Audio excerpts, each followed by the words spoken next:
కర్రపెండలాలు అనిపించాయి మాకు. ఆగి నాకు నిజంగా తెలంగాణలో నేను ఎప్పుడు చూడలే, అక్కడ ఫస్ట్ టైం అవి అట్లా కాల్చడం చూసా.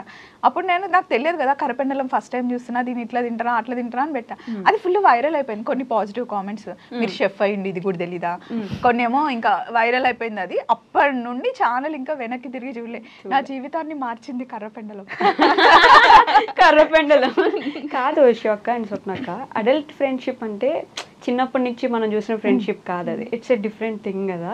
అంత ఈజీగా మనకు కనెక్ట్ అవ్వలేము ఒక మనిషికి. అది కూడా సర్టెన్ ఏజ్ వచ్చిన తర్వాత మనకు ఒక బౌండరీ పెట్టుకుంటాము, అసలు మాట్లాడకపోతే ప్రశాంతంగా ఉంటుందిలే ఈ స్టేజ్ లో ఉంటాం. అలాంటిది అంత క్లోజ్ ఎలా అవ్వగలిగారు మీరిద్దరు? అంటే నాకైతే అక్క చెల్లెళ్ళు ఉన్నారు కదా, సరిత, చిన్న, అండ్ మా కజిన్స్ కూడా చాలా మంది ఉన్నారు.